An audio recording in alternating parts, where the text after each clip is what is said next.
de proseguir nuestras clases, quiero anticipar un poco en qué consiste la tesis, aquello que yo sostengo a través de estas conversaciones sobre la visión teológica de la revolución. Yo sostengo, y en esto no estoy solo, por supuesto, mucho menos, de que la revolución ha tomado los principios fundamentales de los cambios revolucionarios, los ha tomado del acervo religioso. Pero son las verdades religiosas que en alguna medida han sido secularizadas por la revolución. Secularizar es una palabra que quiere decir un bien de la Iglesia es transformado en un bien público, en un bien profano, en un bien puramente laico. Cuando esto sucede con un edificio, como por ejemplo una iglesia, que es convertida en un hospital, en el mejor de los casos, puede ser convertida en cualquier otra cosa, pero hay allí una transformación de un bien religioso en un bien profano. Pero esto no solamente sucede con los bienes físicos o bienes inmuebles, sino que pasa también con los bienes espirituales. Ciertas ideas fundamentales del cristianismo son tomadas en el proceso revolucionario y convertidas en ideas que apoyan lo que podríamos llamar una conclusión o una solución laica o profana. El reino de Dios es una noción típicamente religiosa. Tiene su sentido en el encuadre religioso, sobrenatural, que le da la Iglesia. Pero se puede convertir en una utopía, es decir, en algo que los hombres piensan que puede realizarse aquí, en la tierra, y por medio a veces puramente político. El tema que nosotros habíamos tomado ya en la clase anterior y que hoy vamos a desarrollar con más latitud es la idea de que en el cristianismo la Iglesia es una sociedad de personas. Al decir que es una sociedad de personas, que no voy a decir, bueno, toda sociedad es una sociedad de personas. No, no es así.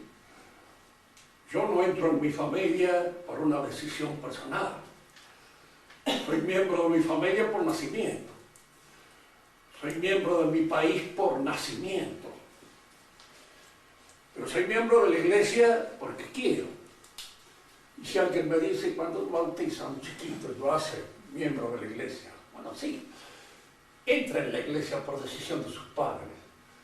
Pero es necesario posteriormente que la fe, la esperanza, la caridad, la gracia, vaya creciendo, vaya personalizándose, vaya siendo adquirida por cuenta propia, porque de otra manera ese ser queda con una gracia que no crece, que no se desarrolla y que no logra el perfeccionamiento al que está destinada.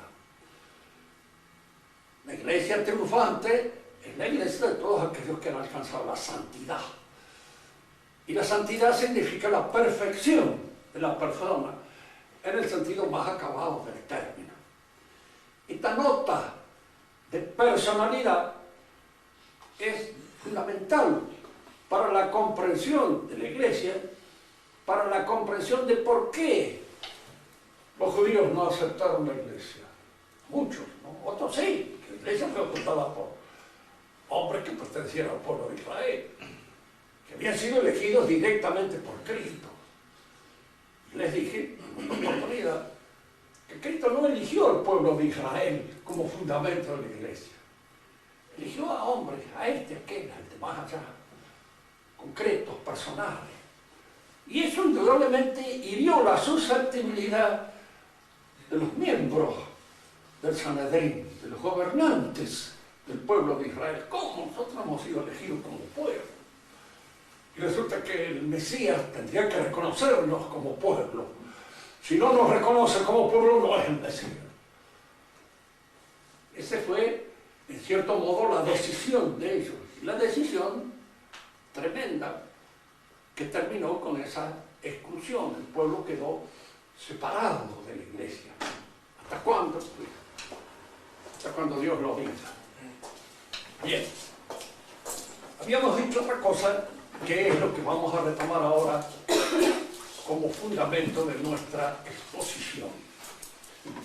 Dijimos que esta civilización a la que nosotros pertenecemos no se funda sobre la civilización hebrea, que era una civilización sacral. Es decir, era una civilización en que todas las actividades del espíritu, el arte, la ciencia, la economía, la política, la idea que el hombre tenía de sí mismo, hasta de los baños que debía darse, estaban determinados por la religión.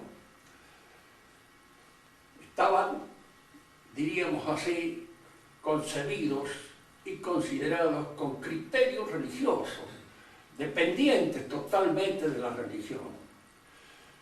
En cambio, nuestra civilización no. Los movimientos, las actividades espirituales de nuestra civilización, la ciencia, el arte, diríamos, la idea que el hombre tiene de su propia realidad, la economía, la política, tienen criterios propios, autónomos. Cada una de ellas se ejerce según sus propios criterios, aunque esté en alguna medida, y esto es lo que vamos a ver ahora, dependiente del magisterio de la Iglesia. Pero, diríamos así, una solución política es una solución que se hace con criterios políticos. Los papas que en alguna medida manejaban políticamente los estados pontificios, cuando estos estados pontificios existieron, lo hacían con criterios políticos. Y a veces, indudablemente, podían ser discutidos por los cristianos en cuanto al valor de esos criterios, porque esos criterios políticos no eran criterios religiosos, eran políticos exclusivamente. Y en tanto que políticos podían ser discutidos por un cristiano. Dante discute la política papal. Fíjense que esto sucedió mucho siempre en Italia.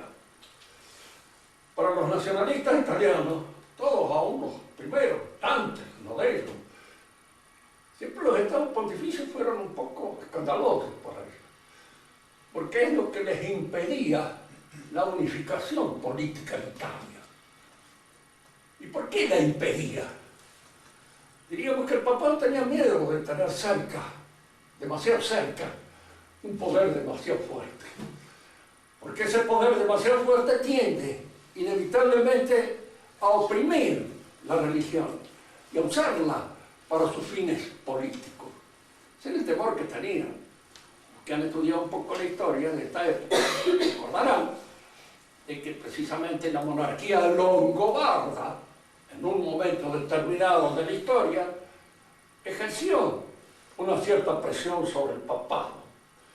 Y esta presión fue sacada gracias a la intervención de los carolingios, especialmente a Pipino y posteriormente a Carlomagno, que fue el que expugnó esta monarquía. O sea, los estados papales se fundaron, en parte, con ese temor de este poder un poco opresor que podía surgir en su alrededor. Esto impidió que Italia se unificara demasiado pronto.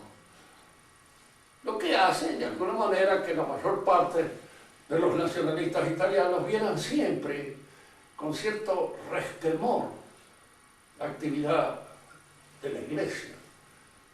Y se hizo un poco el nacionalismo italiano un poco anticlerical. Para no decir lo que muchas veces lo fue del todo. Piénsese que el nacionalismo italiano cobra todo su vigor y su fuerza cuando Mussolini se hace cargo del gobierno. Y Mussolini establece indudablemente una relación buena con el Vaticano, pero no es la de un verdadero y auténtico creyente. Siempre con una cierta desconfianza frente a la Iglesia y por parte de la Iglesia con una cierta desconfianza frente al crecimiento estatal del fascismo. Seguimos. Lo que a nosotros nos interesa ahora es esto. ¿Cómo ingresa, diríamos así, la Iglesia dentro de la civilización latina?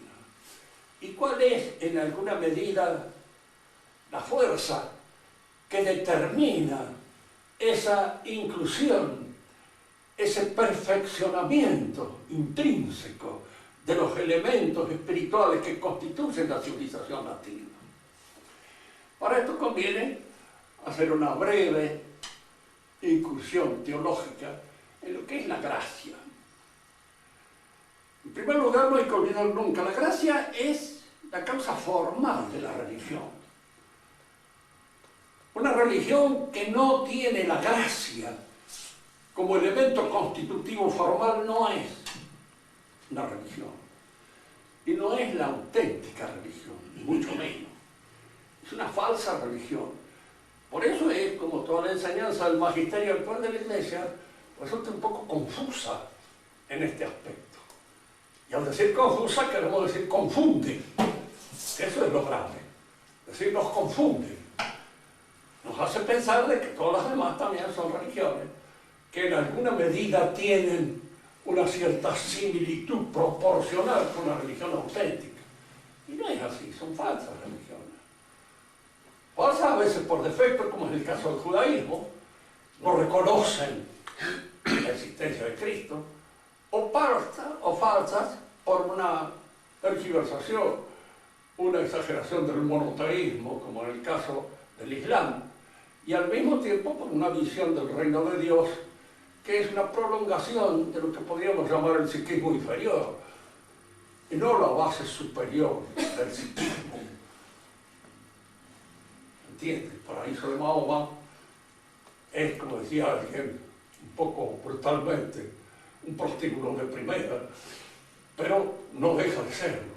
Y en alguna medida allí están prolongadas todas las tensiones apetitivas del hombre, pero no las superiores, sino las más bajas. Son aquellas en las que se les promete al hombre que alcanza esa perfección. ¿Qué es la gracia? Fundamentalmente es, diríamos así, un principio vivo, sobrenatural, que se injerta en la realidad humana y la sobreleva a una participación absolutamente nueva y gratuita con Dios. Al decir gratuita queremos decir, no está hecha por el merecimiento que tiene tal o cual persona, sino porque Dios quiere, da la gracia. Indudablemente, las buenas obras, el esfuerzo que uno realiza sobre sí mismo, forman parte de toda esta dinámica del perfeccionamiento cristiano. Pero la gracia la da Dios porque quiere. Y en cierto modo la da a quien quiere. Y aquí es donde aparece otra vez acentuado ese aspecto personal, diríamos así, de la elección que Dios hace de aquellos que quieren que constituyan su iglesia.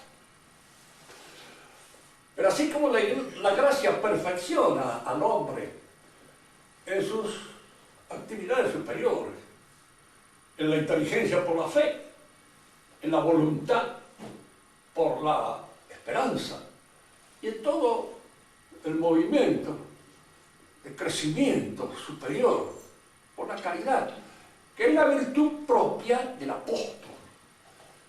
La caridad es el amor al prójimo por el amor de Dios, y al decir esto queremos decir que uno ama a su prójimo cuando desea su salvación. Y cuando desea su salvación de alguna manera es porque siempre está dispuesto, dentro de sus posibilidades, por modestas que sean, a colaborar en la difusión de la fe. Y en esto consiste principalmente la caridad. Pero la caridad que perfecciona al hombre y lo hace partícipe de una realidad superior, perfecciona también todas las otras actividades del espíritu. Aquí es donde nosotros vamos a ver los cambios que en el transcurso de nuestra civilización se provocan, se producen, no solamente en la situación del hombre, no solamente en su dinamismo antropológico específico, propio, espiritual, sino también en el arte, en la política, en la economía, en la ciencia. En todos esos aspectos la gracia interviene perfeccionadoramente, perfectivamente, y hace, diríamos así, que todos estos movimientos del espíritu se encuentren ahora intrínsecamente perfeccionados por un principio nuevo que los afecta, los desarrolla y los hace de alguna manera, los ordena a una finalidad superior. La pregunta que se me puede hacer es la siguiente: ¿en qué sentido la gracia puede perfeccionar la actividad política del hombre? Sí. El cristiano que hace política como cristiano. No la puede hacer de otra manera. No puede prescindir en su política de que él es cristiano. Y de alguna manera toda esta orden de la convivencia, que es el que establece la política, a fin de cuentas, las tareas propias del político es ordenar la convivencia de los hombres. Y por ordenar la convivencia de los hombres es fundamental que los haga partícipe de una cierta unidad entre ellos. Y esta unidad, como decía Carlomagno, la unanimitas, es una unidad que se da por la adhesión a ciertos principios espirituales fundamentales. Son los que unen. Intentámoslo esto por una ilustración, a veces un poquito más grosera, pero que de alguna manera da clara la distinción.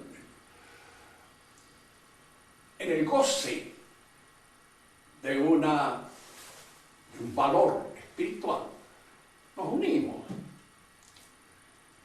Supongamos que todos asistimos a un mismo concierto y escuchamos la misma música. Indudablemente cada uno de nosotros recibe el goce en la participación de ese concierto de una manera puramente individual, concreta, pero cada uno está contento con lo que goza y con lo que percibe, porque llena la ecuación personal de nuestra aspiración. Yo no sé si este que está enfrente mío entiende más música que yo, ni me importa. Yo gozo lo mío y él gozará lo suyo. En estos bienes espirituales, cada uno lo goza privadamente, pero esa privaticidad del goce no significa de ninguna manera desunión. En cambio, si lo que se reparte y lo que hay que gozar es una torta o algún elemento puramente material, allí vienen las diferencias. ¿Por qué? Porque a este le tocó más, y por qué le tocó más, y por qué tiene un pedazo más grande que el mío. Fíjense que en el orden espiritual, todos ustedes participan del charla. Cada uno de ustedes participa a su modo. Porque unos lo harán con más inteligencia, otros con menos. Uno con más entusiasmo, otros con menos. Digo esto porque a veces existe la idea de que en el cielo somos todos iguales. No, no somos todos iguales. En ningún momento somos todos iguales. La idea de igualdad es una idea matemática que entra subrepticiamente en la consideración de los seres humanos y que es de todo punto de mira absurda. En el cielo cada uno participará de la visión de Dios o de la visión beatífica según sus condiciones. Yo quisiera poder participar como el último de los infelices que entra dentro del cielo. Jamás se me ocurriría pensar que yo puedo participar igual que Santo Tomás, o que San Agustín, o que la Virgen Santísima. Cada uno de ellos tiene esta visión, que está acomodada a sus condiciones, a su receptividad, a su actitud espiritual para dar cabida a ese bien, a ese valor del cual se goza. Análogamente a lo que sucede en un concierto. Si yo me pongo al lado de alguien que es músico y que indudablemente goza de la plenitud de ese concierto con conocimientos que yo no tengo, pero yo no los envidio porque ni sé cuál es su gozo. Envidio cuando el gozo es material. Envidio cuando indudablemente a este le ha tocado una parte más grande que a mí, o una parte mejor que a mí, en la repartición de este bien físico, de este bien material, pero no en la repartición de un bien espiritual. Los bienes espirituales unen, los bienes materiales no. Por eso diríamos así, una de las utopías más escandalosas de los movimientos revolucionarios es pretender hacerlos a todos los hombres iguales en la participación de los movimientos, de los elementos materiales. Esto está en un pobrecito bastante zanahorio, el pobre que se llamaba Gracchus Babeuf, en la idea de la libertad. Fue uno de los revolucionarios que, por supuesto, murió con la cabeza en la guillotina, igual que la mayor parte de todos sus compañeros. Pero era uno de los más utópicos de todo eso.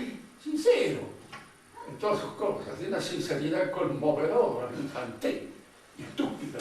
Podemos decirlo en todo sentido porque tenía todas esas condiciones del imbécil que en alguna medida va a ser víctima de sus propias ideas, de sus propias conceptos, de su propia manera de concebir las cosas en las cuales estaba embarcado. Lo que une a uno es el espíritu. Y en ese sentido podemos decir, cuando aparece esta idea del reino de Dios, como idea fundamental que dirige todo el apostolado de la religión, en la política, esta idea va a servir en alguna medida de idea ejemplar, en función del cual se organiza la ciudad. No hay que olvidar nunca en estas cosas. El mejor régimen político no existió nunca, ni va a existir nunca. Es como el mejor régimen dietético. Ni existe, ni existirá. Uno de alguna manera puede sacar algunas conclusiones beneficiosas para sí mismo, pero uno es una criatura enferma y lógicamente se tiene que morir. Y las cosas, diríamos, que pertenecen al orden de la vida física, de nuestra realidad, sea personal, sea familiar o sea política, padecen exactamente de la misma debilidad. Se acaba, se termina. Y además, no olvidemos esto, si nos cuesta portarnos bien a veces a nosotros mismos, en nuestras relaciones personales, lo que debe costar a todo el mundo que participa en una sociedad. Por eso las sociedades tienen y padecen siempre una enfermedad inevitable que viene de la naturaleza caída. Cuando se pierde de vista este dogma de fe de la naturaleza caída y se cree que el hombre es bueno y que la sociedad lo hace malo, como si dijéramos nosotros, el hombre es buenísimo solo, pero como solo no puede vivir, vive en conjunto, es malo. Bueno, empecemos por decir que es malo y se acabó todo el problema, porque es indudable que no es bueno, es, como diría Maquiavelo, flojo, malo de rato si no le cuesta mucho. Si le cuesta mucho, en general tampoco es del todo malo, pero en alguna medida, diríamos así, esa flojera es la que establece los desniveles y las distintas, diríamos, calamidades que se padecen en el orden social. La política es intrínsecamente perfeccionada por la gracia. La gracia la hace partícipe ahora de ese reino de Dios al cual aspiramos. Dice que esto es importante, porque es indudable que la revolución va a trabajar también sobre esta noción del reino de Dios, pero lo va a creer accesible al hombre, y en virtud especialmente de lo que podríamos llamar instancias puramente humanas. El orden de Dios es la sociedad comunista, el orden de Dios es la sociedad democrática, el reino de Dios Pero ustedes fíjense que aún aquellos mismos que creen en esas utopías, dicen, bueno, todavía no estamos preparados, pero hay que ir organizándose para alcanzar esa perfección que supone, diríamos así, la aparición del verdadero comunista, la aparición del verdadero demócrata, la aparición del verdadero radical, la aparición de todo esto. Es cuestión de educación, hay que esperar. Educar al soberano. Esperen, hoy no se da, pero mañana sí. Es como los almaceneros. Hoy no se fía, pero mañana sí. Y entonces ustedes indudablemente esperan el día ese de mañana, que no llega nunca. En la revolución siempre el infinito está dado por ese retroceso del horizonte del mañana. La infinitud de la nada, la infinitud de lo que no es todavía y de lo que no puede llegar a ser. El reino de Dios es paradigmático en la organización de la sociedad cristiana, pero sabemos nosotros de que no se puede lograr acá, de que no es históricamente lograble. La revolución lo considera históricamente lograble, pero como no se logra hoy, y como esta revolución no ha cumplido con todos los objetivos que indudablemente se proponía cumplir, se logrará en la próxima revolución. Y la próxima revolución dirá que la próxima es cuando de alguna manera se viene el verdadero bien que nosotros vamos a gozar. Y fíjense, en esto hay otra idea cristiana echada a perder y configurada de una manera puramente secular. El mundo cristiano alcanza indudablemente cuando nosotros logramos esa perfección a la que estamos destinados, que es la santidad. Ya van a retroceder. Pregúntale al verdadero socialista, ¿cuándo se va a lograr? Cuando seamos todos socialistas. ¿Y cuándo vamos a ser todos socialistas? Cuando de alguna manera habremos renunciado a todos los egoísmos personales y podamos cada uno de nosotros sentir la comunidad como algo que brota espontánea y naturalmente de nuestras actividades así naturales y espontáneas. Entonces, sí, se va a dar. Carlos Marx, precisamente, el comunismo falla allí, que nunca se dio ese tipo. Falló la revolución, degollaron no sé cuántos millones de gente que molestaban, siempre hay gente que molesta, los liquidaron, bueno, y nunca apareció el comunista auténtico, nunca. Siempre hubo un tramposo, un atorrante, un fraudulento, un desgraciado que aprovechaba su situación, ya sea en la burocracia, ya sea acá, ya sea allá, para tener las ventajas que el hombre procura siempre tenerlas, de alguna manera, porque los bienes materiales se consiguen siempre en función del egoísmo.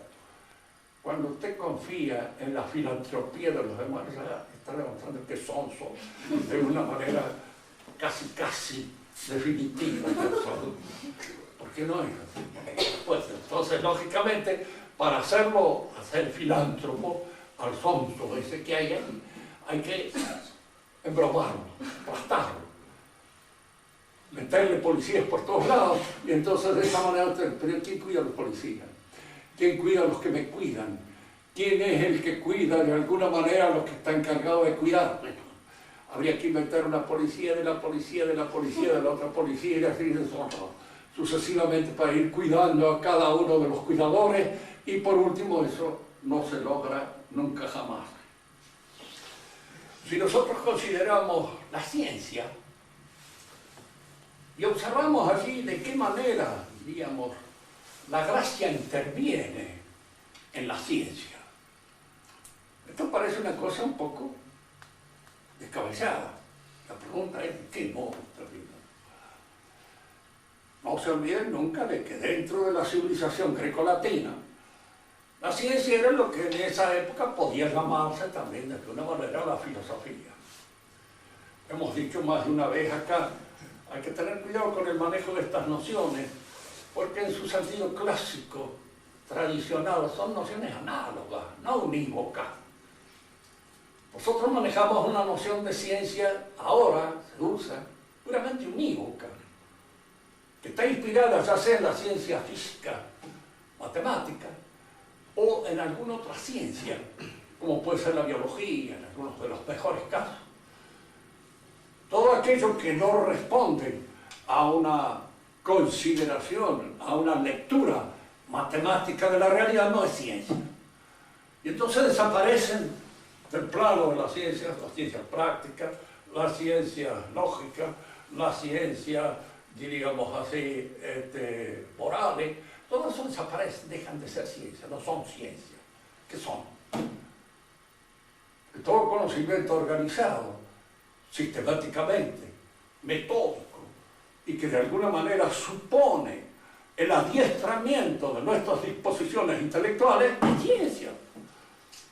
Pero unas se dan de una manera y otras se dan de otra, según el objeto propio de cada una de esas ciencias. Porque es el objeto de la ciencia, o de lo que la ciencia estudia, el que determina el método a seguirse para poder adecuadamente alcanzarlo y lograrlo. El hombre que estudia matemáticas, indudablemente no tiene por qué tener las precauciones que tiene aquel que estudia un organismo biológico. Porque el matemático no tiene que estar observando ni con el microscopio, ni con ninguna otra cosa, realidades físicas, porque está trabajando, diríamos así, con entidades puramente ideales, con entidades que son definiciones del espíritu. Por eso se les llaman entes de razón. Con eso trabaja, y allí nace su exactitud. El mundo de nuestra civilización hereda del pensamiento griego las ciencias que en ese momento los griegos poseen, que es la filosofía. ¿Y de qué modo, diríamos así, la filosofía logra penetrar en estas ciencias, logra perfeccionarlas para que alcancen estas ciencias aquellos objetivos profundos a los que aspiran? Que a fin de cuentas, lo que buscaron los griegos en el pensamiento filosófico es el conocimiento de Dios, el centro divino. Eso buscaron los griegos. Por eso, en cierto modo, el cristianismo, con respecto a la filosofía griega, no tiene nada más que retomarla, perfeccionarla y llevarla a la perfección a la cual esa filosofía aspira. Cosa que no se puede hacer con la filosofía moderna.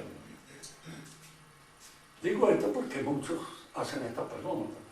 ¿Por qué eso que hizo Santo Tomás con Aristóteles no lo podemos hacer nosotros con Hegel? Porque Aristóteles iba en busca del centro divino y Hegel viene de vuelta. Hegel es un hombre que ha laicizado el pensamiento tradicional teológico. Está de vuelta, no lo podemos rebautizar, porque él ha rechazado el bautismo como un apóstata. Aristóteles sí, porque él no lo ha rechazado, él va en esa línea. Y de alguna manera lo que le hace falta es aquellas ayudas sobrenaturales que le permitan alcanzar el objetivo que se propuso, el objetivo que él quería en el fondo de su corazón. Cuando aparece la discusión de cristianos y racionalistas con respecto a si hay una filosofía cristiana, el racionalista dice, no tiene sentido. ¿Por qué? ¿Hay una botánica cristiana? Entonces la respuesta es no. No hay una botánica cristiana. La botánica es la botánica. Y la zoología es la zoología. Pero si nosotros entramos en el terreno de la metafísica, diríamos que sí, hay una metafísica cristiana. ¿Y esa metafísica cristiana en qué consiste su cristianismo? En una serie de verdades que en torno a la realidad del mundo, del universo físico, los griegos no habían alcanzado, no habían logrado, y que aparecen allí, indicadas, señaladas, con todo pormenores dentro de la revelación. Que el mundo ha sido creado por Dios en un acto gratuito, porque sí, porque en su plenitud, en su esplendor, en su generosidad se vuelca hacia la creación y crea el universo de la nada. Es una idea que nace con el cristianismo. ¿Es metafísicamente asimilable? Sí. Pero los metafísicos no la conocieron. Y de alguna manera aparece con el cristianismo en toda su plenitud. Fíjese que para Aristóteles, Dios, para Platón, era el demiurgo. Era un ser que había fabricado el universo, pero lo había fabricado de una materia preexistente, que ya estaba en la realidad. Era un magma caótico, pero en ese magma caótico trabaja como un alfarero en el barro para hacer precisamente todas esas cosas que constituyen el universo mundo. Y al mismo tiempo, no solamente había una materia preexistente, sino también que preexistían las ideas ejemplares de conformidad con la cual él organizó la materia. La pregunta es, ¿pero esas ideas ejemplares no estaban en el pensamiento divino? Fíjese que esta pregunta está en Platón hecha. Él se la ha hecho esta pregunta. Y en cierto modo, diríamos así, hay un padre francés, Festigier, que él ha hecho un estudio precisamente del platonismo y de las posibilidades de acercamiento a una noción de creación que se da en él. Pero no está claro, no está determinado, no lo pensó bien. La Iglesia, las verdades propias de la Iglesia, entran aquí e indudablemente completan este pensamiento, lo perfeccionan, lo llevan a su acabamiento. Hay una metafísica que nace bajo el influjo de las verdades religiosas y que nos demuestra que es a la vez inteligible como suelen ser a veces los misterios, no totalmente inteligibles. Pero no nos asombremos de esto. Es que alguno de ustedes es totalmente inteligible. Yo los conozco a algunos, y los conozco bien desde niño, pero no los conozco exhaustivamente, totalmente, porque si los conociera exhaustivamente porque los había creado, que estarían viviendo en mi pensamiento, pero no están viviendo en mi pensamiento, están fuera de mi pensamiento. Mi pensamiento penetra asintóticamente en esa realidad, pero no exclusivamente, no de una manera exhaustiva, total y completa. De manera que no nos extrañemos de que haya cosas a las cuales no las comprendemos nunca del todo. Aristóteles decía con justa razón de lo individual, del individuo no hay ciencia, no hay saber. Yo puedo aproximarme con todos los medios posibles. El médico que lo examina a uno le hace hacer 10.000 análisis, etcétera, etcétera. Pero todos esos análisis que están allí y que están en una carpeta que yo los tengo allí, radiografía, análisis, todo, no soy yo. Es otra cosa. Son los análisis, el médico, con los cuales se aproxima al conocimiento que quiere tener de mi realidad y que le puede servir para ciertos fines de él, pero no es exhaustivo. O sea, esta idea de que el universo mundo está sostenido por un pensamiento, por una inteligencia divina, y está sostenido no como un reloj por el que lo inventó, sino como un discurso por aquel que lo pronuncia. Es que es importante señalar la distinción. Si el universo fuera, como pensaba Galileo, fuera un mecanismo, pues indudablemente una vez que Dios lo hizo, lo dejó a nuestra consideración y él descansó. El resto se sigue, que lo conozcamos nosotros. Pero el universo es algo que sigue, que está actuando. Cada uno de nosotros obra. ¿Y dónde obra cada uno de nosotros? En el pensamiento divino. ¿Y qué es cada uno de nosotros? El nombre que cada uno de nosotros tenemos, ese nombre oculto, secreto, misterioso, solo Dios lo conoce. Por eso es cuando Jesús nos dice que no debemos juzgar. No quiere decir, como a veces entiende un zapallo cualquiera, de que no debemos emitir juicios sobre el comportamiento de las personas. No. El comportamiento público de las personas es juzgable. Si hace cosas escandalosas, hay que decirlo. Lo que no podemos juzgar es porque no podemos saber si esa alma está perdida o no. Eso no lo podemos saber, de ninguna manera. Y al no poderlo saber, es inútil que nosotros tratemos de hacer un juicio definitivo sobre el destino de un alma determinada. Hay entonces una metafísica cristiana. Más, hay una antropología cristiana.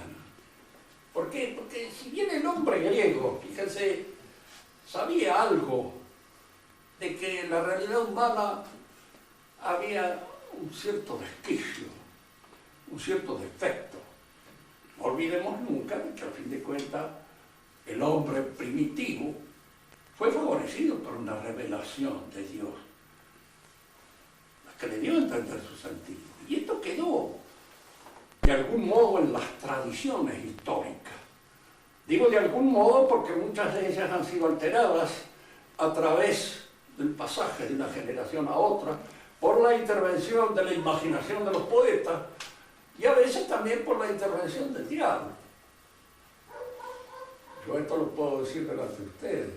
Si lo dijera en una reunión, diríamos así, de gente que no creen ya, como decía Oliverio Girondo con toda Rosalía, no creen ni en el moco hervido. Si nosotros lo dijéramos delante de ellos, podrían decir, este viejo imbécil con lo del diablo. El diablo no existe. Y como hoy está por desaparecer también de la enseñanza de la iglesia, sería un gran alivio que desaparecieran, pero de hecho parece que existe y que de alguna manera influye en la historia de nuestras cosas. Y al influir, indudablemente influye sobre todos aquellos contenidos sobrenaturales a los que caricaturiza, a los que deforma, a los que destruye en su tendencia específica. El diablo es un mono de Dios, se dice, y es un caricaturista, destruye, y hace de la fe a veces una cosa fea y risible. Por eso interviene también en estas tradiciones históricas, interviene a veces. Y ahí ustedes observan ciertas formas de la religión o del sacrificio que son realmente diabólicas. Los españoles se espantaban cuando entraban en México y veían la cantidad de los sacrificios humanos que allí se realizaban, la crueldad. Qué ensañamiento en la crueldad, que no es incluso explicable desde un punto de vista puramente humano. Allí hay algo más, hay un espíritu deformado que influye y que obra. En las tradiciones históricas todo esto se da. Se dan estas deformaciones que ha sufrido la revelación primitiva al pasar a través de los distintos cauces en que ha sido, diríamos, transmitida de una generación a otra, pero quedan remanentes. Por eso dicen que los mitos es bueno que los estudie, no solamente el filólogo, que ve desde un punto de mira literario cuáles son, diríamos, las relaciones del mito con otros mitos anteriores, etc., sino desde un punto de vista teológico, para ver qué hay en el mito de auténtica teología. Platón dice que el hombre es un dios, venido a menos, y castigado en alguna medida por su curiosidad, para encarnar en este cuerpo en el cual se nos ha metido. El objetivo, el propósito de toda esta teología platónica es la liberación de nuestra alma de este cuerpo en la que está inmersa y en la que está metida, de este cuerpo, diríamos así, de pudrición y de este cuerpo de decadencia. Acá hay en esta idea error grande, pero al mismo tiempo hay como el reflejo de una verdad tradicional auténtica. Hay un paraíso perdido, que Platón lo ve a través de su idea, a través de su composición, ¿okay? Pero lo ve como una caída ontológica del hombre, no como una caída moral. Lo ve como un descenso ontológico a una realidad inferior, que es la materia. En el cristianismo no hay realidades inferiores, hay realidades de distinto nivel, pero no hay malas realidades. creó el mundo, creó los árboles, todo esto, y vio que esto era bueno. Es decir, vio que era bueno, porque tenía su realidad, y al tener su realidad tenía su bondad auténtica, cabal. Pero indudablemente había actuando dentro de la naturaleza humana esa descomposición, esa caída que la teología llama la caída del hombre, y que si nosotros consultamos a un psiquiatra nos dirá, miren, el hombre no es nunca totalmente dueño de sí mismo. Hay en su propia realidad cosas que se le escapan. Hace cosas que no quisiera hacer y las hace. Cae a veces en pecados que no quisiera cometer y los comete. ¿Por qué esa falta de posesión de sí mismo? ¿Y por qué esa angustia de creer de que es necesario tener esa posesión de sí mismo? Porque hay una perfección que se ha perdido y que queda en el fondo del alma como nostalgia, como algo que pudimos tener y no tenemos, pero como algo que nos convenía y lo hemos perdido. Y si nosotros consideramos y observamos la historia, llegamos a la conclusión eso de Shakespeare, parece un cuento contado por un loco. Y en realidad es algo así, porque, diríamos, la caída del hombre es una cosa que explica la mayor parte de las deficiencias que se dan en su comportamiento. Marx decía una cosa, como todos los falsos profetas, son también profetas. Es decir, hay algo en ellos falso, pero hay algo en ellos que acierta la profesión. Porque no puede tener tan puntería, errarle todos los tiros. O sea, casi podríamos decir, tiene la intención de no pegar. No, eso sería. Nadie tiene esa intención. Marx decía que el hombre era, entre todas las actividades del hombre, aquella que lo distingue, lo define, lo especifica, es la economía. Y es curioso advertir, ¿no? Cosa que parece que en esto no intervino mucho, ni lo pensó demasiado. Pero la economía del hombre es una de las cosas más desastrosas que nosotros podemos considerar dentro de sus actividades. Fíjense que la economía de las hormigas está mucho mejor organizada. La economía de los monos mismos que han sido nuestros antepasados está mejor organizada. Al fin de cuentas, los monos siguen viviendo más o menos bien, consiguiendo algunas orugas para comer de vez en cuando y los distintos frutos que recogen de los árboles. Yo no he estudiado mucho esto, pero he leído Tarzán de los monos cuando chico. Si de alguna manera algo de los monos me entiendo, no sé de qué manera puede ser esto cierto. De hecho, es que si el hombre fuera un ser manejado por un instinto económico, lo económico se daría en él instintivamente de una manera fija, perfecta, acabada, completa, y no será. Está el fraude, está la estafa, está el robo, está, diríamos así, la finanza, con todos los elementos que traen como consecuencia, está el usurero, está el agiotista, está el que acumula más de lo que necesita, en fin. Vemos que si en algún lado los desarreglos propios de la actividad humana se dan, es en la economía. Si él creía que eso era lo que distinguía al hombre de los animales, ¿cómo no percibía estas monstruosidades que nacen de la actividad económica?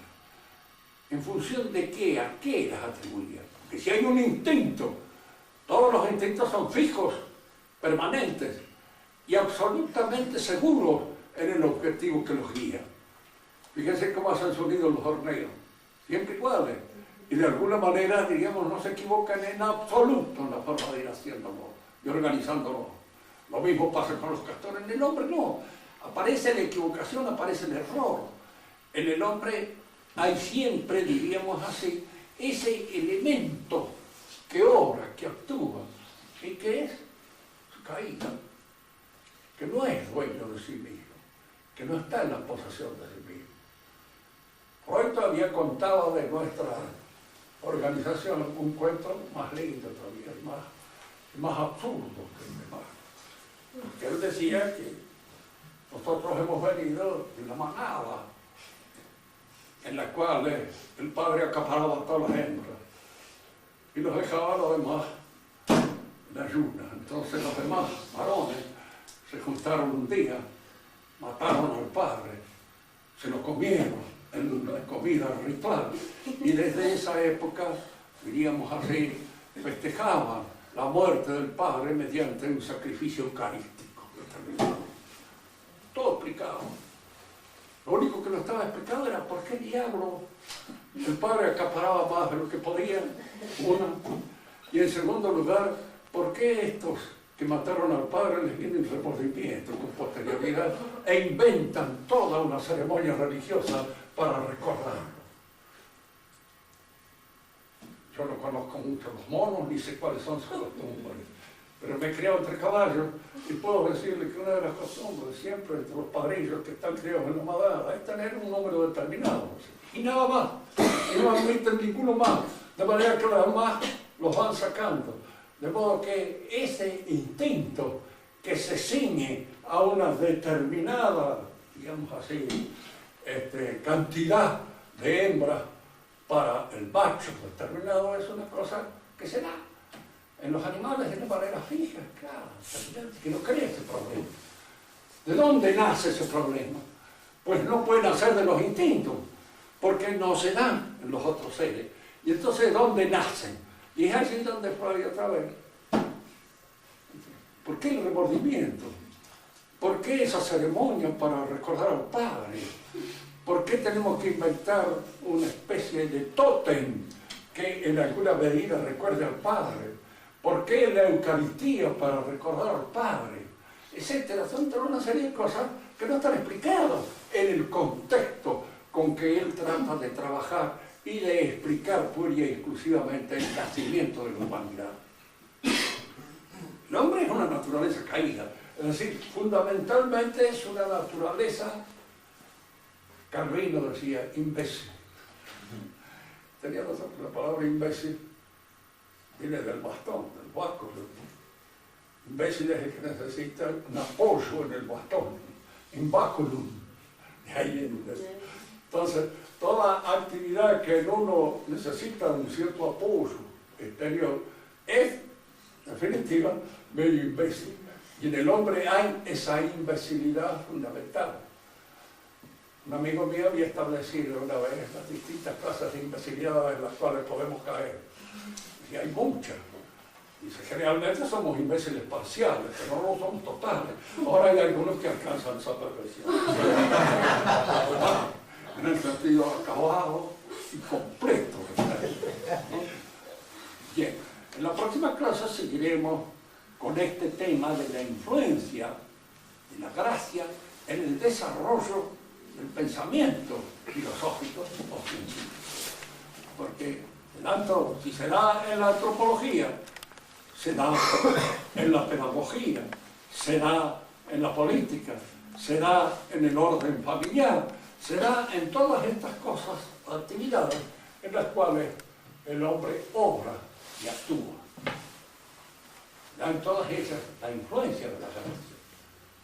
Pues hablaremos también con menos conocimiento, como se da en el arte, como se da, diríamos así, en la economía, como se da, porque a fin de cuentas, también la economía que en nuestra época se ha hipertrofiado, convirtiéndose fundamentalmente en aquellos valores que rigen toda la actividad.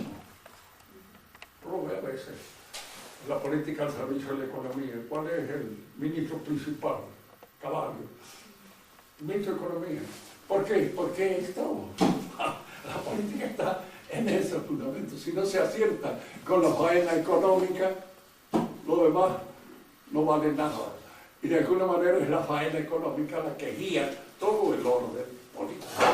Pero esto lo vamos a ver después cuando entremos ya en cómo este orden establecido por la gracia en las actividades espirituales de nuestra civilización son corrompidos, echados a perder, distorsionados atrofiados o hipertrofiados por la influencia de la revolución. ¿Qué cosa? La revolución nunca ha dicho nada que en alguna medida no esté en contravía de los principios cristianos. La revolución nace en el mundo cristiano, se impone. Hay tres nociones respecto a ella. La que dicen los revolucionarios, ¿qué es lo que dicen? Todas aquellas cosas que los curas le han prometido para otro mundo, nosotros las vamos a conseguir en este. Punto. La que dicen, por ejemplo, los cristianos, que efectivamente la revolución es una descomposición de las ideas cristianas fundamentales. Y la que dice ese pensador tan serio que se llamó Nietzsche, que dice que el mundo moderno es resultado del cristianismo, porque él creía que inevitablemente el cristianismo, con sus ideas, terminaba en esta porquería que es actualmente. Así, por ejemplo, Jesús predicó la igualdad. Sí, todos somos iguales ante Dios. Lo cual nunca predicó semejante cosa. No todos somos iguales. A él eligió a uno. Este no es igual que este otro. Además, hay que partir de este. Jesús no dijo nunca una imbecilidad de Satanás. Y las imbecilidades corren por cuenta del imbécil que las imbéciles. No hay igualdad entre los hombres. Hay semejanza, pero no igualdad. Cuando alguien dice, la mujer igual que el hombre, no, déjese informar, qué porquería, qué asqueroso, semejantes cosas. ¿A quién se le va a ocurrir esa porquería? ¿Algún gay? Pero el resto no podemos estar de acuerdo con semejante absurdo. Y todas estas ideas van entrando. La idea de que la sociedad común es una sociedad de personas es una idea que entra con el liberalismo. Es decir, la sociedad común nosotros ingresamos libremente. Es un contrato. ¿No nos gusta el contrato? Pues allí tratamos. Rompe el contrato. Pero no lo ingresamos libremente. Y no es el resultado de un contrato. Es una cosa que de alguna manera sufrimos como una situación histórica que se nos viene encima. Yo he nacido en mi familia, tal vez me hubiera gustado nacer en otra familia más rica, más linda, más opulenta, etc. Bueno, pero he nacido en la mía. Y lo curioso del caso es que somos hijos de nuestros padres. Y que no podríamos ser hijos de otros padres, de ninguna manera. Porque esos son de los cuales nosotros recibimos lo que tenemos y somos lo que somos. Digo esto porque siempre hay algunos muy inconformes. A mí me hubiera gustado ser hijo de Rockefeller. Digo, pues no serías vos. Pero sabes que diablo sería, de manera que no te pongas en situaciones tópicas e imbéciles que no tienen ningún sentido, ninguna realidad. Bueno, ¿alguna pregunta? A ver, Clarice. Cuando vos decís que toda la revolución son ideas que surgen de distorsionar las ideas del cristianismo, ¿se podría ver también, por ejemplo, en toda la idea del positivismo, inclusive del mismo marxismo, un resabio de la religión hebrea en el sentido que... Claro, del mesianismo. Mira, a veces hay cosas de esas, ¿no? En el mar hay algunas cosas que podemos nosotros conectarlas con la religión hebrea. Por ejemplo, la idea del pueblo elegido. Marx cree que el pueblo elegido es el proletariado. Indudablemente lo inventa, porque el proletariado, así es la forma en cómo él habla, no existe. Cuando se habla de entidades puramente sociológicas, para explicar a un hombre, te habla así porque es burgués. Son formas, diríamos así, de destruir la verdadera relación. Uno no habla así porque es burgués, habla así porque habla así. ¿Y él por qué hablaba así? ¿No era burgués? Sí, era burgués, entonces él puede decir todas las ideas suyas son típicas de la burguesía, ¿verdad? Y efectivamente lo son, de alguna manera, ¿no? Porque están determinadas por el contexto de clase en el cual él mismo se movía, ¿vale? ¿Qué? Y no de burguesía baja, sino de burguesía bien alta. Y varón consorte. como se dice, bien en criollo, varón por braquetazo, porque se había casado con una baronesa, pero de alguna manera, diríamos, él tenía la idea de que la organizaba un monárquico y todo.